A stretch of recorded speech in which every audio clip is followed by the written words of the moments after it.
battery. So ito lang ginagamit ko na na charger sa mga battery ng motor ko, pati sa sasakyan. Ito ginagamit ko kasi meron na siyang pulse repair na option. Yung isa kong unit yung itong Honda Beat 2019 pa to. Ayan. 2019 pa. Yung battery niya, yung pa rin stock. Kasi ito lang ang gamit ko. Yung charger lang na yan. Every now and then, mo siya. Charge mo siya na merong pulse repair. Effective naman siguro siya kasi 2019 pa yung battery ko sa Honda Beat, hanggang ngayon buhay pa. Tapos yun din ang ginagamit ko ngayon dito sa Maxima, tsaka dun sa Adventure. Pag nade-drain yung battery, yan lang, pulse repair lang. Bakit ko ba china-charge ngayon yan? Kasi mamayang gabi, may lakad ako. Yung tuktukan dadaling ko, medyo malayo-layo, tapos syempre gabi pa. So magdamag na nakabukas yung ilaw ko. Kaya kinargahan ko na yung baterya. Nung kinabit ko nga, nakalagay dun sa half battery. So tama lang din. Tsaka kasi magcha-charge din ako dyan ng mga gadget ko, cellphone, itong mga camera, para kasi yung pupuntahan ko medyo walang kuryente. Kaya yan, kinargahan ko yung battery ko. Full charge ko. Na yun, malapit na mapuno. Mamaya tanggalin ko na. Prepare pati mga gamit, mga tools gagamitin ko. Kakakarga ko na mamaya. Mas maganda sana nga, 'di ba, naka single motor. Kaso medyo nasasanay na yung katawan ko na nakatuktok ang biyahe. Kahit sa malayo Kaya lagi itong tuktok na dalawa. Kasi syempre, lalo na pwede kong latagan yung likod kung saan ako antokin. Parada lang ako sa gas station, 'di ba? Higa, tulog. Tsaka ako lang kasi mag-isa biyahe mamaya. Kaya mas pinili ko na lang din na na tuktok para kung antukin ako. Yun, higa muna. Hanap ko. Higa muna. So sige, mamaya kasikaso muna ako kasi maya pa naman ang biyahe ko. Okay, hello mga dudes. Nandito tayo kasi dilim. So 12:46. Biyahe na ako. Ang biyahe ko, papunta muna ako ng puerto ng Batangas. So ito yung setup ko sa Bajaj Maxima para mamaya pag nasa na ako, sasakay ko ng Roro to Pag nasa barko na ako, dito ako kung di ako makatulog sa taas, dito ako matulog. O kaya pag inantok ako, tulog ako rito. Pero definitely baka matulog ako pag nasa Mindoro na. Okay. So yan yung setup ko. Nakababa yung upuan ulit. Same lang nung nagbiyahe ako sa Bulacan. So ayan. Sa ilalim nito upuan, mayroong mga gamit, pati sa upuan ko may mga tools na akong dala para ready. Dapat kanina pa ako nakaalis kaso nag-check engine yung makina. Kasi kanina kinalkal ko yung nito yung sa makina. Hindi ko na reset. So yun. Sige. Go na tayo. Bumili lang ako ng kape. Medyo madilim pala to. Baka upgrade ko yung ilaw nito. Kasi madilim ang mga dadaan.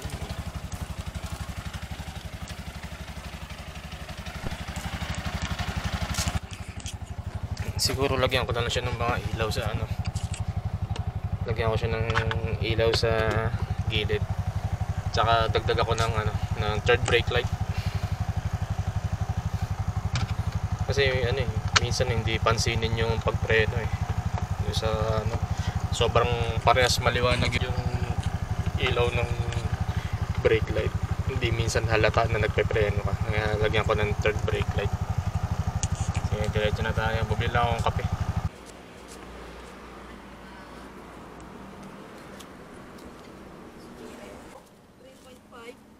Ayan, 230 hawak mo na.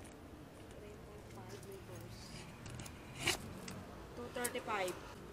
Sakto pa lang Ito na lang. Akin na yung 20. Saan ang baryo? Ayan. Karga tayo. Yeah.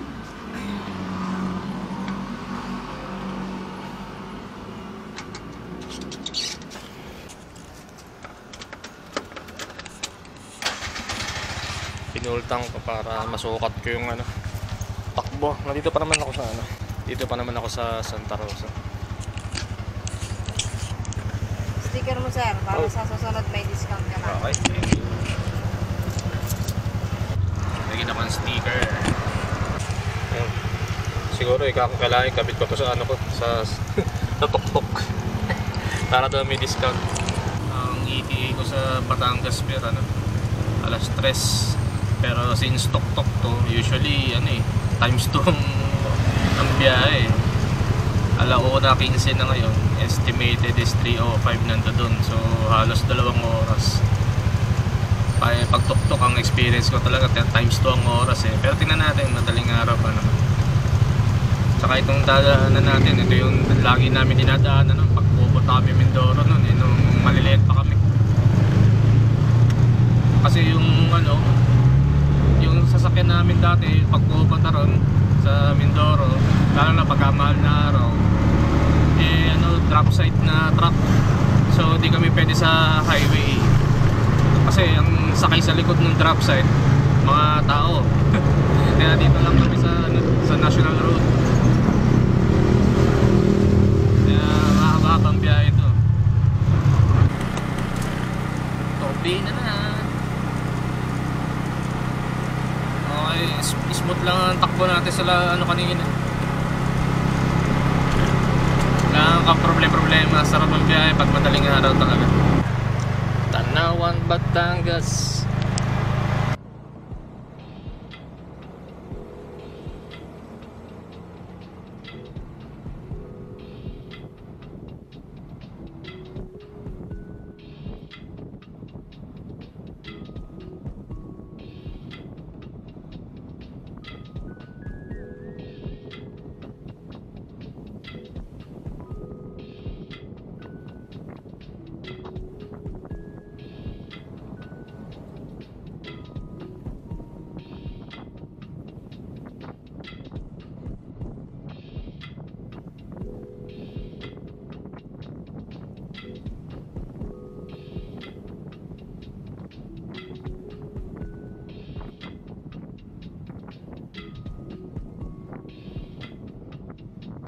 Dito na ako sa Batangas Port.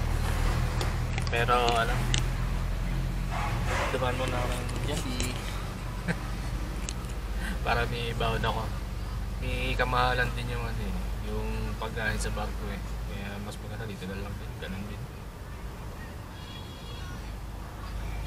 Baka 3:10 na nang dumating ako dito sa Jollibee. So baka maabutan ko yung 4 o'clock na 4 o'clock na barko makasakay. Makapagpahinga pa.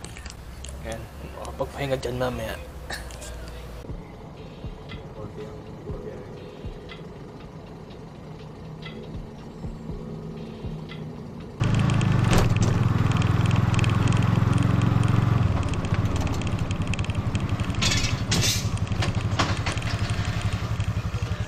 Tawid po.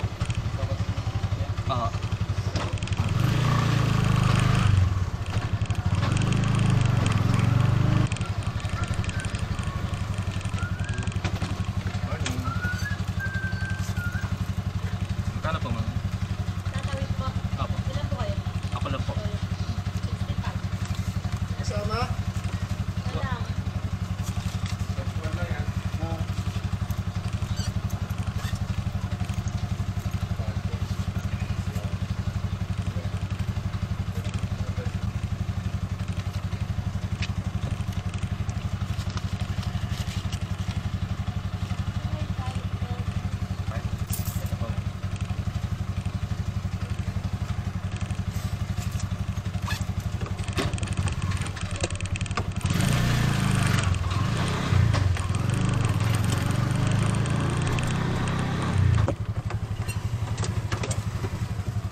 Sir, saan po Kalapan?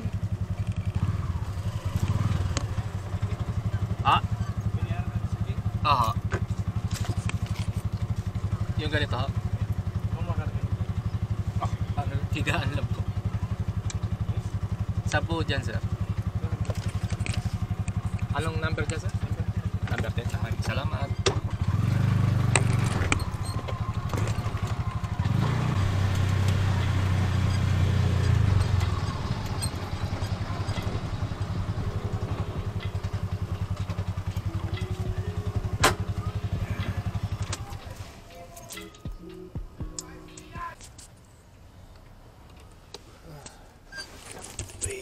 tayo rito.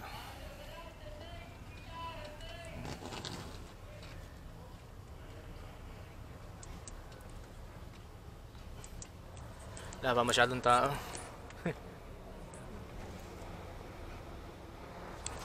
Bali, katatapos lang ng Holy Week kasi. Tapos lang ng Holy Week. Kaya konti ang buwabiyahe.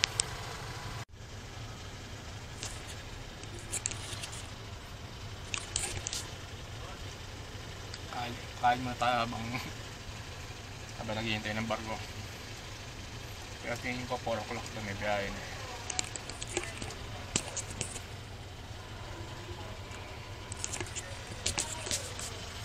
Sitting pretty muna tayo rito.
Maluwag pa yung barko. Morning.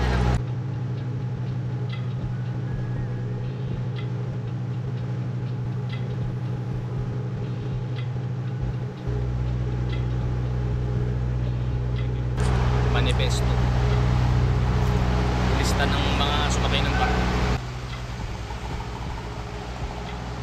Maya-maya na tayo makyat.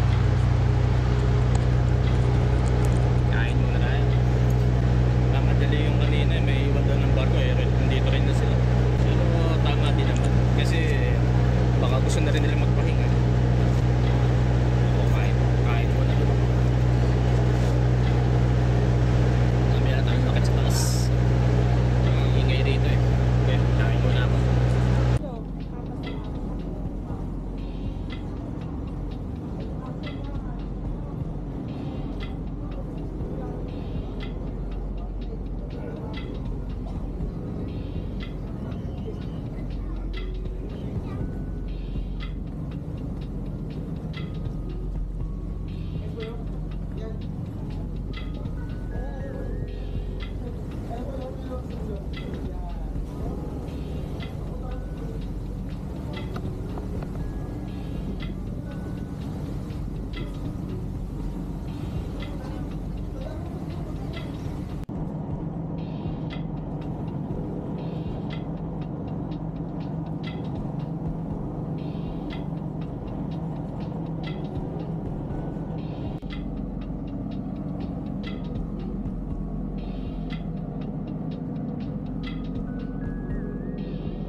Nakasabay pa ang mga bikers na.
Sinakayan ko.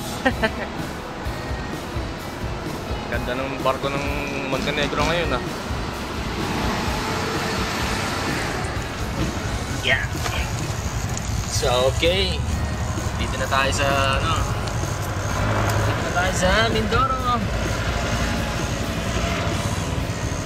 Let's go.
Palakpan. City Hall na pala to, hindi na munisipyo nga pala. Yan, no?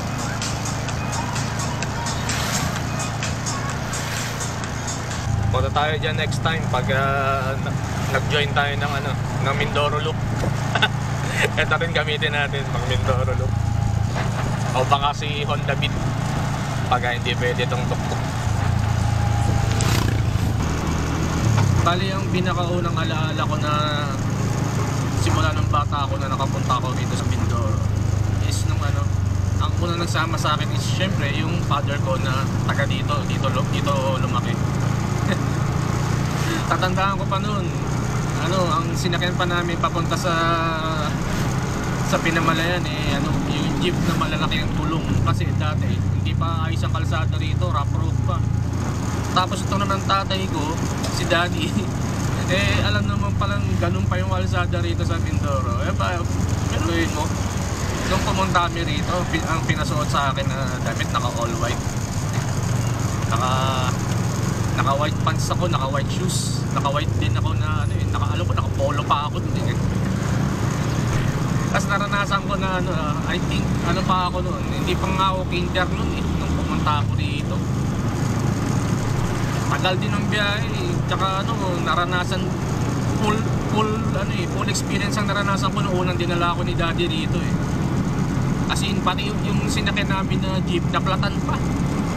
Pati nga si daddy nakitulong din sa pagpalit ng gulong eh. Ganun yung style dati dito. Pero ngayon, okay na. Ang dami ng magagandang kalsada rito. Ito nga dinadaanan ko ngayon eh, yung municipal road ng Calapan. Wala dati to. Doon kami dumadaan pa sa mismong poblasyon ng Calapan. Ngayon, parang ito na yung bypass road niya, yung municipal road na to. Grabe, biruin mo, core memory sa akin, bata pa ako, hindi pa ako nag-aaral eh. Kasi nagsimula akong mag-aaral kinder. Tapos yun ang alam ko talagang first time kong dinala ako dito sa Mindoro. Kasi si daddy, nag-abroad yun eh. Tapos nung dumating siya galing abroad, sinama niya ako papunta rito. At yun na nga nangyari. Alam niyang rough road ang daanan, pinagsuot niya ako ng all white.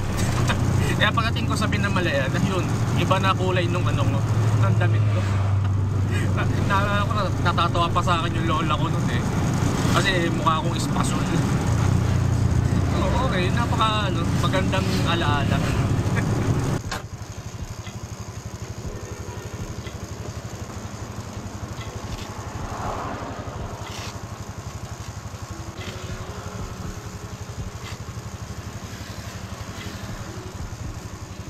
Tinaas ko lang.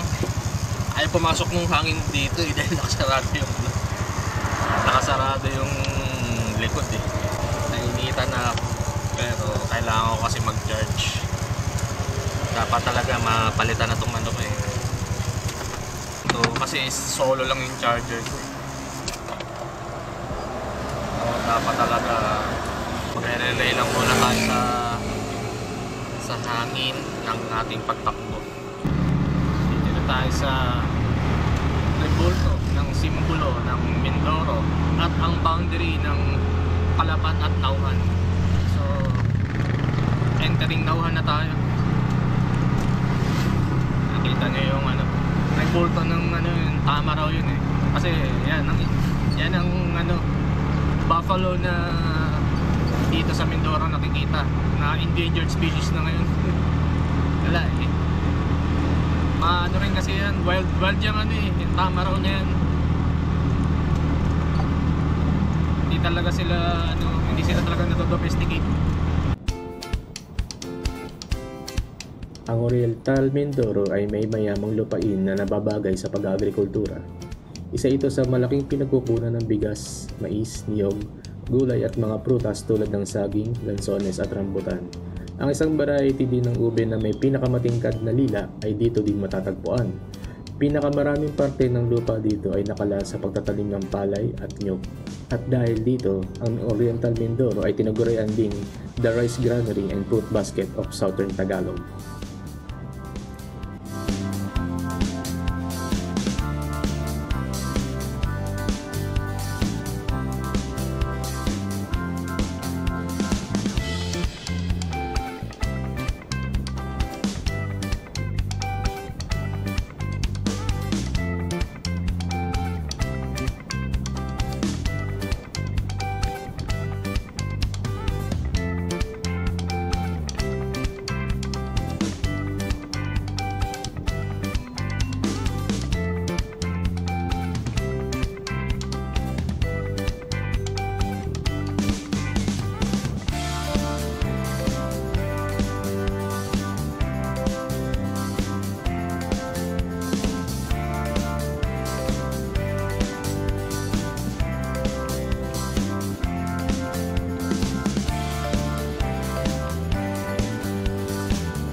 Dito tayo sa Makatok. Makatok, Victoria. May dadaanan muna ako dito, uncle ko. May mga biyahe na pala rito. Nice ah. May biyahe na rin pala rito ng mga pang-commute. Mas magandang klase rin, mga modern jeep.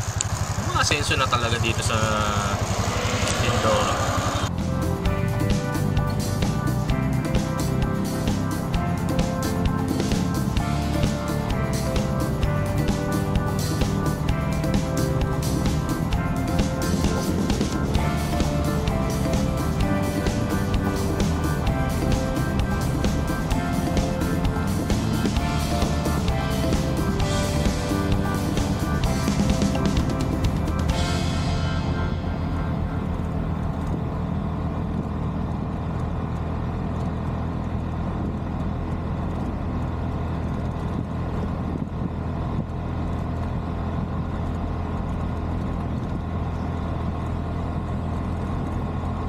Pagkas ko na Socorro, so ito yung part na aakyat na ng bundok, konting lang naman, konting bundok lang naman to, may konting zigzag, konti lang din talaga. Malapit na rin tayo. Nauhan Lake, hindi na nakita yung Nauhan Lake. Ayun yung Nauhan Lake dyan, ewan ko lang kung nakikita ninyo. Kung meron tayong makitang magandang spot, baba tayo para makita yung maayos yung Nauhan Lake.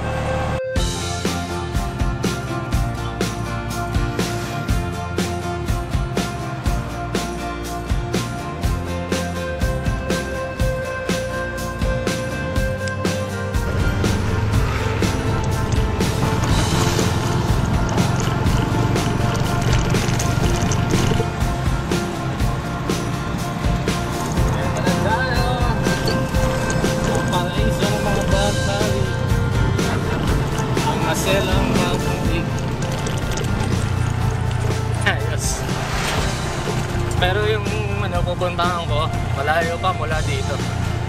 Tsaka di pa natin nakikita yung Palayok.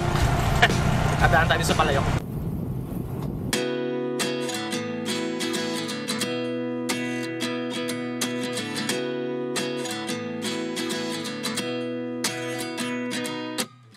At 29 and I find myself wondering what did happen to the last 10. I ran away with my life, fast forward, never turn back again. It's kind of funny that the more we pass time, the more we need to set them rewind. And 19 was the year I had to leave you, but now I'm seeing all the signs. Is this really happening? I can't believe it's true. I'm just as surprised as you. Dito ako ngayon sa Pinamalayan Park. Yan ang sa gisag ng Pinamalayan, ang kanilang maselang baghari. Nagpahinga lang muna ako sandali kasi ang init.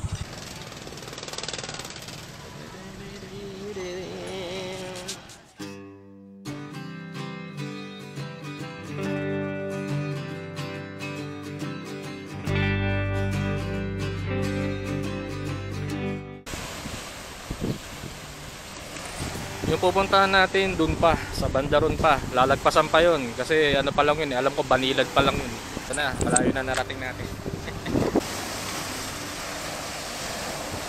Merong bahay dati dito ang lolo't lola ko sa may Wawa. Tingnan natin kung madadaanan natin. Pero kung wala na ako mapagpupwestahan doon ng parkingan, baka dumiretso na ako ng baryo.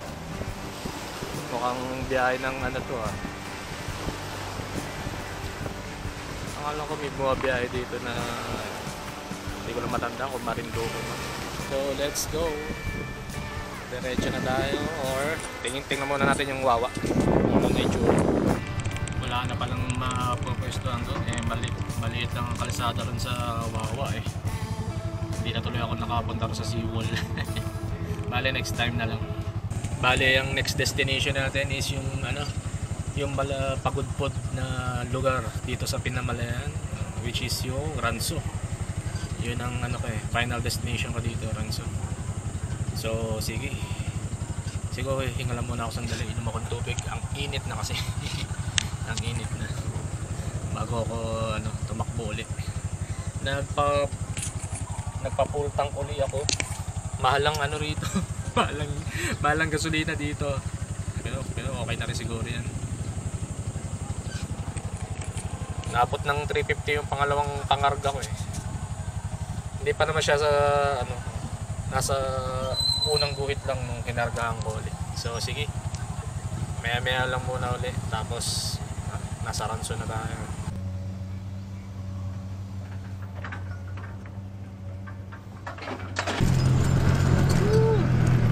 Grabe ang lusong, grabe rin ang ahon dito pagbalik. Kaya ni Maxima yan, maakit na ng bundok to eh.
Ayan yung Ranso. Ito yung pagudpod ng Ranso. Mahaba rin, no? Nung bata ako, wala to. Wala tong na to. Ang way ng pagpunta rito sa Ranso dati, sasakay ka ng bangka, ng motor. Motorized bangka. So sige, let's go na.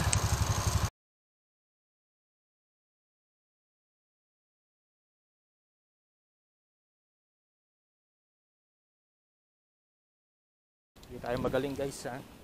Mga dudes, di tayo magaling, susubok lang tayo. Kaya natin kung may mahuhuli to. Baba ng tubig tayo sa medyo dulo.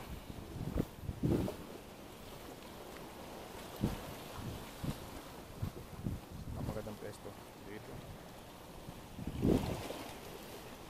Delicates. One shot lang tong gagawin ko. Pag na-donate to, wala nang kasunod. Ako pwesto. Dito sana maganto. Pag natin Dala kasi akong bag eh. Wala tayong dalang bag na mabigat eh. Yeah.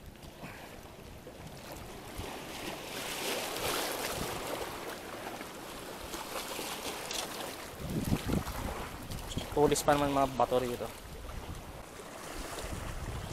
Ayun talaga, nag-aaral pa tayo eh. Medyo may kaba pa kasi ako sa pagbato eh. may trauma pa eh. Isang hangin no. Nililipad yung ano na. Oh, wala akong mahuhuli nito ah. Hindi ako i-judge.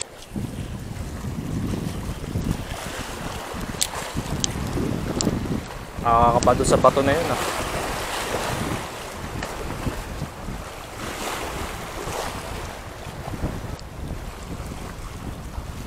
Kasang hangin.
Mula doon sa yun, pinanggalingan ko. Ito lang yung dagat. Tinan natin na ano, sa tanghali na sa sunrise. Pero makita pa rin natin. Dito nakaparado rin yung tuktok.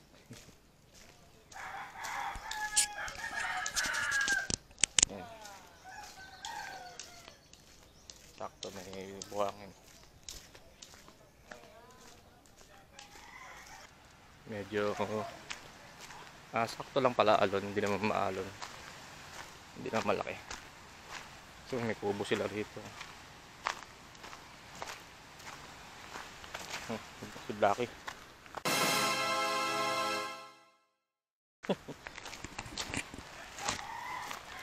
Yan. Ito ang ranso.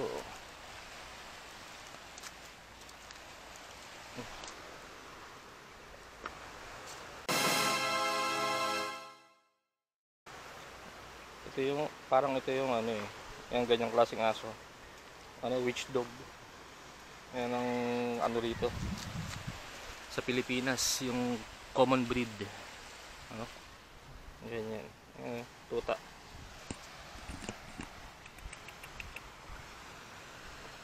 Mamo ah. Yung haring araw. Ay, sa harapan lang na itong ranso, nakikita may mga barko.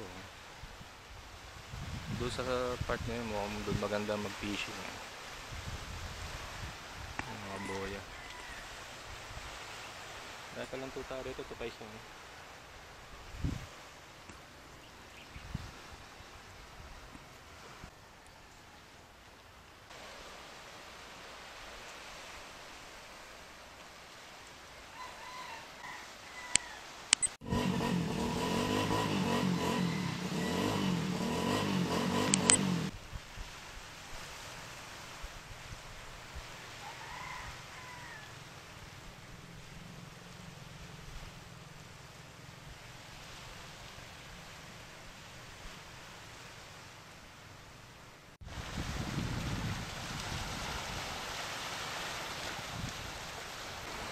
And meron daw cell site ng Globe dyan. Ayun yung tower niya yun. Kaso sabi ng auntie ko, hindi pa raw gumagana.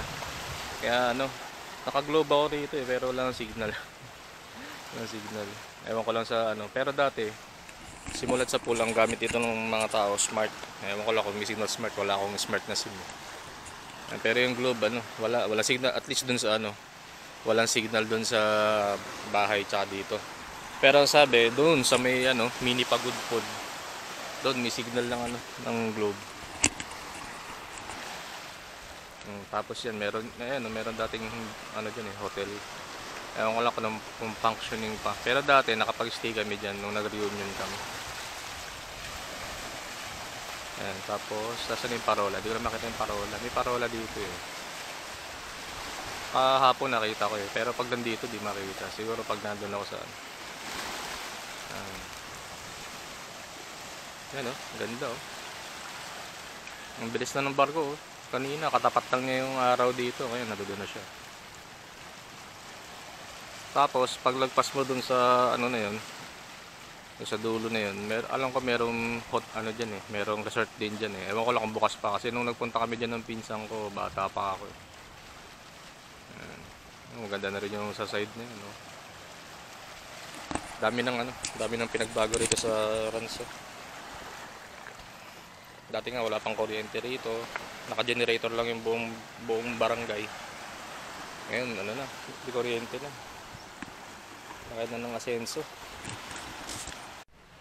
Itong kubo na to, nakikita ko doon sa mga nagbablog dito na locals. Yan. Ginagamit nila yung kubo na yun. Ewan ko rin kung sino may-ari nito eh. Pero, yan. Yung nakita ko nung nagbablog na namingwit dito. Yan, nakahuli ng needlefish.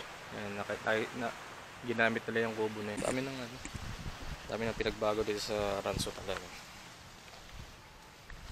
Nagkaroon na nga rin ng seawall.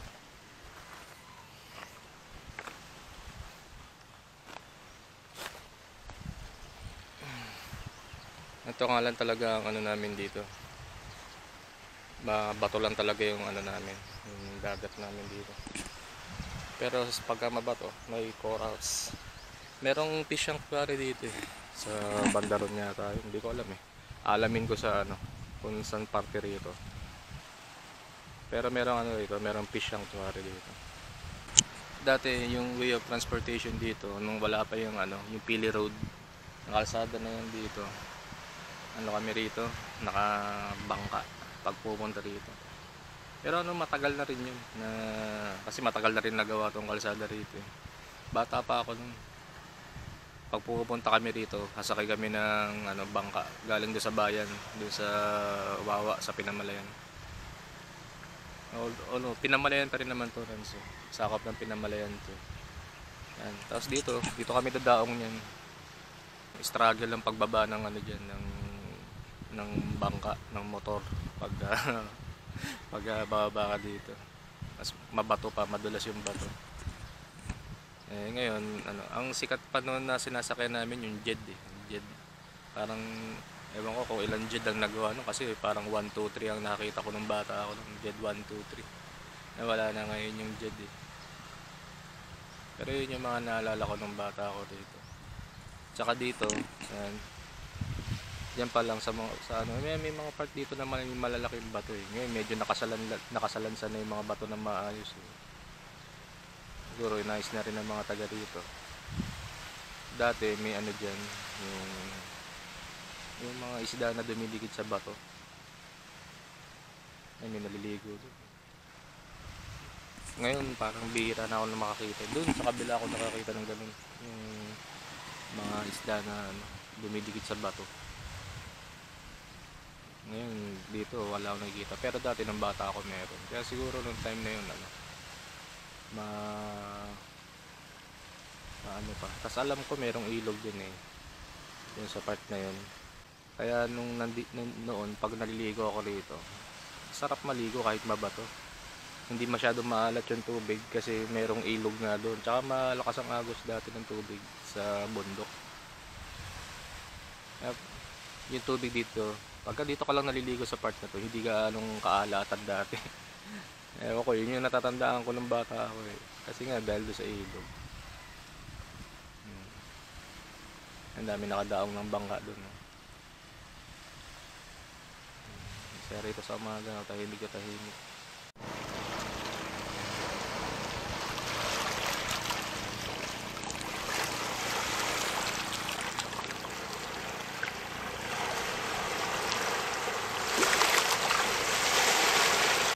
Ang galing ah, may gas station na pala rito. Yan. Ganda. Bendo. Galing ah.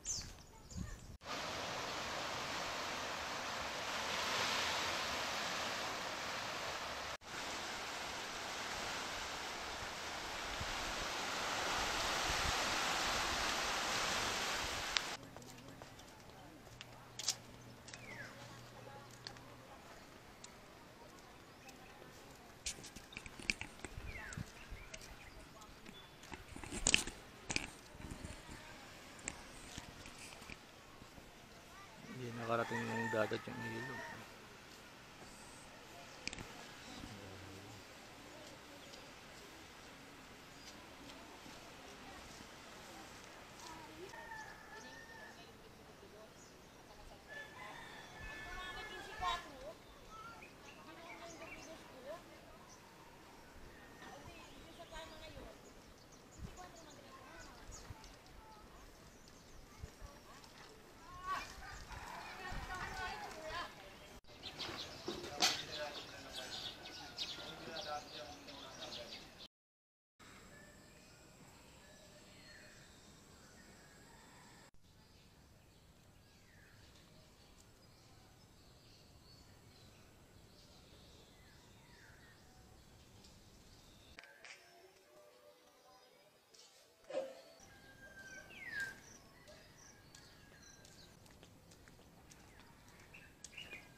Dito ako sa barangay hall ng Banilad. Ang laki ng barangay hall nila rito. Oh. Nagawa. Diba? Ayos. Pang munisipyo na yung building ng barangay dito.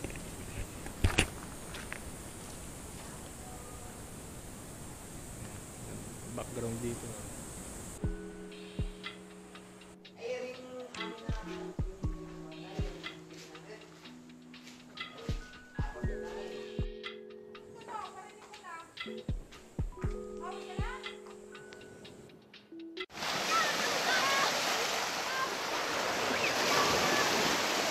So, ganito ang dagat dito sa Banilad.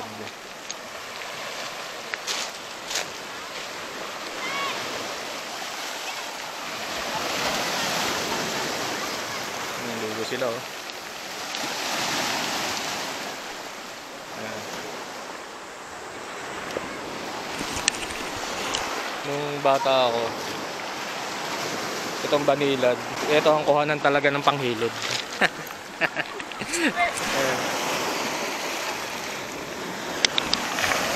Tapos pag pupunta kami ng Ranso, dito dumadaan yung bangka dito. Ayan. Natatandaan ko pag kami nadaang bangka dyan sigaw-sigaw sila dito, nagkakarinigan naman sila. Nasa dalampasigan tsaka yung nasa bangka. Malalim na dyan, malapit lang. Nakikita namin sa bangka, ayan, may mga bato dyan sa gilid. Yan yung parang parang signature nila. Ganito yung mga bato dyan. Sa Banilad, yan ang bato. Hindi ka yung sa amin sa Ranso, matutulis ang bato. Madudulas. Ayan, dito ganyan. Ang daming mga nakaparadong bangka ngayon. Sarap ng ligo nila oh.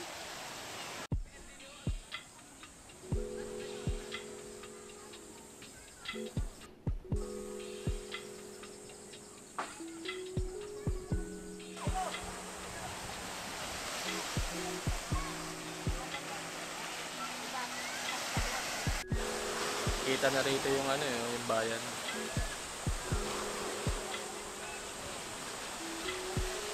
Ayan, mula dun. Binabangka dati, no, wala pang kalsada. Ayan, nadaan dito. Kaya itong Banilad talaga nadadaan. May mga kamag-anak din kami dito.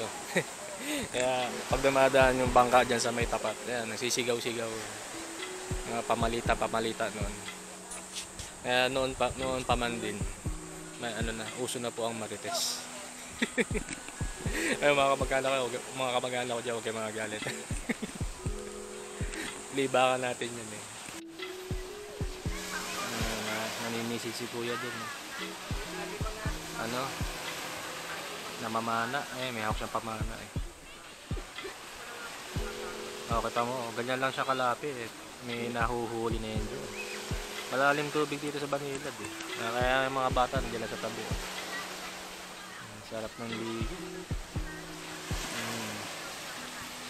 Ang bango din ng ihaw nila rito. Fresh na fresh. Kanina, bago kami malis natin sa sarap ng Hindi ako masyadong nakakain ng isda. Pero pag dito ako kumain ng isda, ang sarap ng isda kasi fresh na fresh. Yung isdang kaninang kinain namin sa Simboryo binili. At yun, niluto namin sa ranso. May kasi dito eh. May nahahanguan ng isda sa may Simboryo. Ayan. Oh yeah. Ganda. Mainit pero pag nasa lilim ka, masarap naman yung hangin dito. Ayan, just kita mo, linaw ng tubig. Oh, kita mo yung mga bato dun sa ilalim eh. Malinaw ang tubig dito.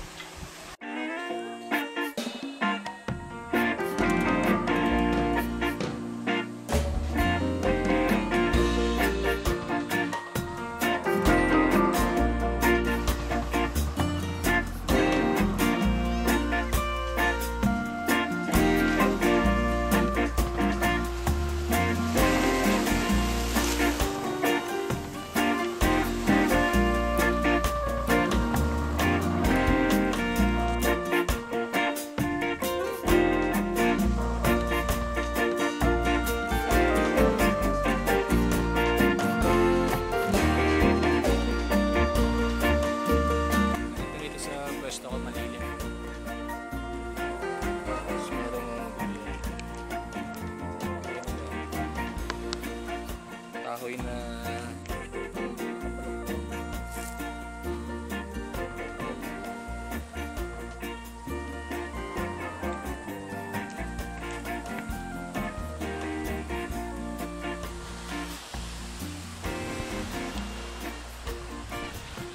sarap tumambay dito. Mas maririnig mo yung yung alon ng dagat. Nakatingin ka sa malayo. Hihintayin mo makarating yung barko na yun sa isla na yun. Kaya tingin ko mukhang di maandar. Kanina pa yun nandun, nakaparada siguro, nakaangkla doon. May mga bata nga doon, kanina pa yun, tanghali. Ano ngayon? Alas 10 pasado. Hindi ko sila dyan sa dagat. Sarap talaga maligo. Nung bata ako, masarap talaga maligo pag may nakaparada ng bangka. Tapos maglaro-laro ka doon sa cottage. Ayan. Tapos yung ganyan lang kalapit, malalim na yung tubig. Di ba? Sarap maligo. Ngayon lang ulit nakabalik din sa Banilad. Parang yung huling punta ko rito na talagang huminto ako dito. Yung nakapa ako, dinala ako ng daddy ko. Ewan ko lang kung tama yung pagkakaalala ko. Pumunta kami dito ni daddy. Kasama ko ang lola ko. Nanonood sila ng softball yata sa bundok. Ewan ko kung dito yun o sa Ranso. Hindi ko naman, hindi na masyadong maalala kung saan ako nadala nun. Kasi magkadikit lang itong Ranso at Banilad. May mga kamag-anak nga kami rito. Nung napunta rito si daddy ng bata pa ako, nasama ako. Alam ko, nakapunta ako rito. Yan, si daddy kasi, yan, mamasyal-masyal yan noon nung maliit ako. Iiwan ako niya sa lola ko.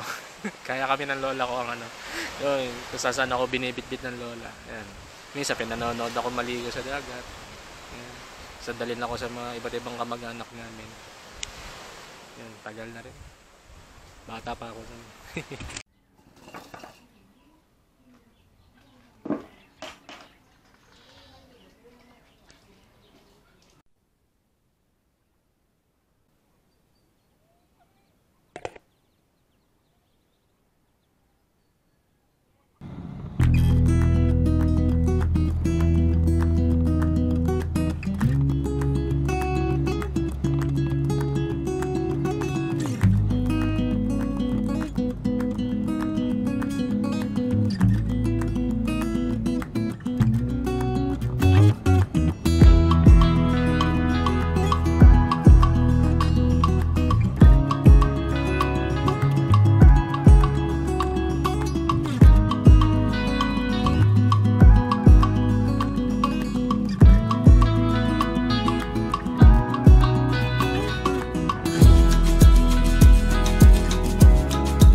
highlight ng pagpunta ko dito sa Ransun.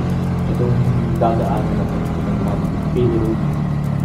Kasi alam naman natin na dun kung napanood yung una kong video, nasubukan na natin yakit ng bundok si Mexico. Dito naman kasi matarik na at mahahaba pa ang ahulan at lusong dito. Kaya talagang mapapalabang ka na matindi lalo na kung marami kang dala. So far, itong pag-uwi ko na to, isang sako lang naman ng saging ng bitbit ko. Kaya ako lang din naman, wala akong pasahero, kaya pinaya. Pero sabi naman ng uncle ko na nakatira dito sa Ransun, meron din naman daw nagsiservice ng ganitong 3-wheeler dati dito sa kanila. Sa kamahalan ng pamasahe din dito, tsaka para sulit ang biyahe, pagka tumatakbo yung mga 3-wheeler dito is laging loaded, so puno. So yung ganung fully loaded yung sasakyan na gamit nila na 3-wheeler, kinakaya naman yung pag-ahon. Talagang malakas pala talagang hatakan itong mga 3-wheeler. At ang sabi, Bajaj din daw yung gamit nila na pang service. Bajaj RE. So, ngayon na sila yata rin nakakita rito ng Bajaj Maxima na ginamit para papunta ron sa barangay. Kaya yun, okay naman. Maganda naging resulta. Pero siguro, pagbalik ko rito, pag may kasama na ako, yun, mas magandang matetesting natin yan pagka loaded na yung Maxima natin. So, yun lang. Sana din pagbalik ko rito, meron na akong drone. Para maganda makuha natin dito. Tsaka mas maganda ang ating storytelling. Okay? At nga pala, nung pupunta nga pala ako dito, may nakasalubong din ako na naka-Bajaj Maxima. Pero yung gamit niya is Bajaj Cargo. Mas the best kasi yung Bajaj Cargo niya, yung drop side niya sa likod, ang nilagay nila sa likod is tangke ng tubig. Kaya yun, kung nakakapunta yun dito sa barangay, talagang malakasan na talagang labanan. So, yun.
Pauwi na ako mga dudes, dito na ako sa bayan ng Pinamalayan. And tirikang araw nitong uwi ko. Bali ano na, 2:46 na ng tanghali, pahapon na. Bili lang muna ako ng Jollibee kasi gusto ko uminom ng Coke. At the same time, para may chicha din kung mabuti ng gut. Yan na, mainit lang kasi talaga. Saka ano, ano yung hangin, malagkit. Kaya gusto ko munang uminom-inom. Dalawang order. Yung isa naka-large drinks kasi puta sobrang init talaga. Buti na lang nagpalit na ako nitong ano na to. Itong sa ibabaw ngayon, hindi masyadong ramdam mo. Kaya lang, yung buga ng hangin, mainit. Sa akin talaga eh. Yung nga sa Hanso, ang init din eh. Marami pang puno sa paligid. Eh ngayon, nasa ano na ako. Napalantad na ako sa kalsada. Naramdam na ramdam ng init. Napadalawang order ako ng ano, ng soft drinks. Yung isa, pinar-large ko na. Pati yung price para habang babiyahe ko, ngat-ngat lang na ngat-ngat.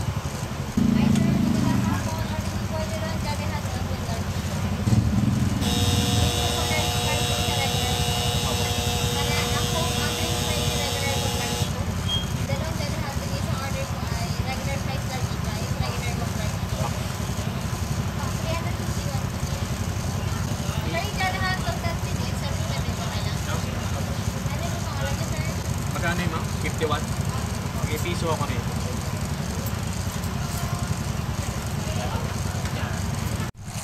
Yun ang kagandahan na mayroong ganito. Lagay ko sa description ulit yung link na ito. Dati pinakita ko na ito. Ano, may patungan ka dyan. Lalo na pag ganitong nagda-drive-thru ka, minsan bato na lang ako ng bato ng pitaka ako dito. Para pabilis eh. Ay, sir, lang yung large price, regular price pa lang. Saan makikisay naman po na receipt natin? Eto po. Bala sir, large price po and regular price. Bala sir, nakapamings po tayo dun sa Jollibee po. So, parking na lang sir, papasave na lang po. Okay. Salamat po. Init. Yan. Kain lang muna natin.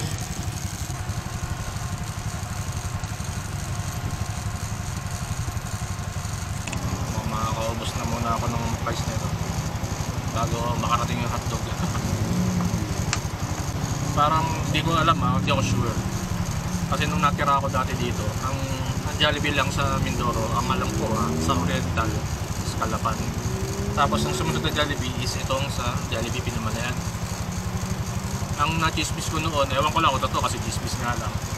Nung first daw na bukas na itong Jollibee dito, ang inabot daw yung sales nila ng 3 million pesos.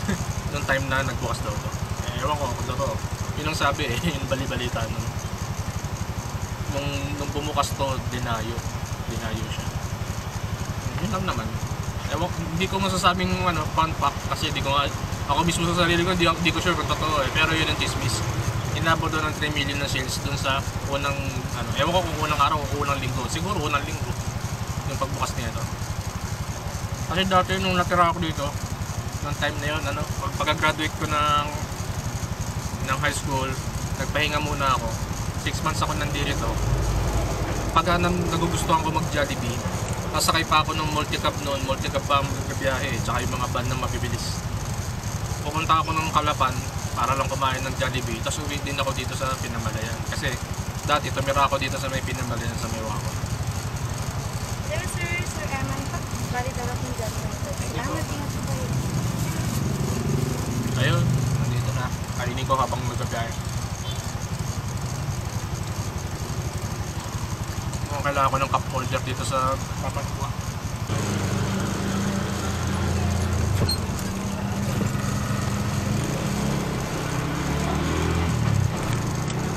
Let's go! Ayusin ko muna yung papestuhan ko para mamaya pag nasa barko ako, ihiga ko na yung upuan.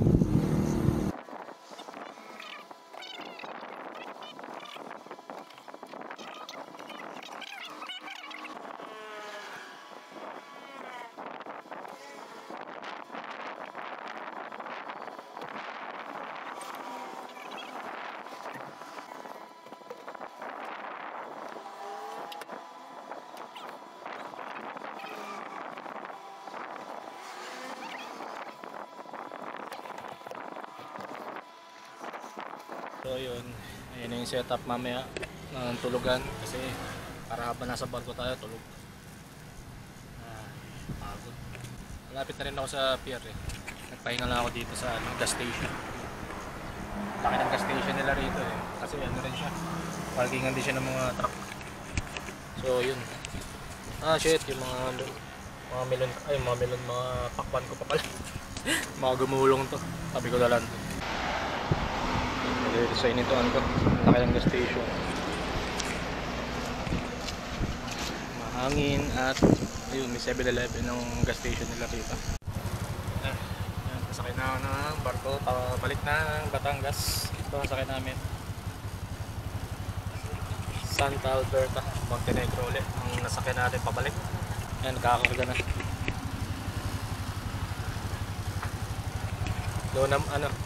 Nauna muna yung iba kasi ano yun, binabalanse yung barko. Baka panghuli ko dahil maliit lang naman ako.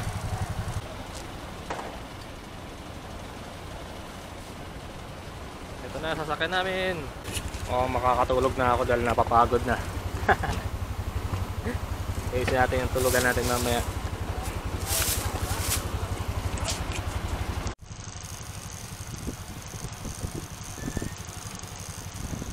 Sa mga truck. Mga kalabaw.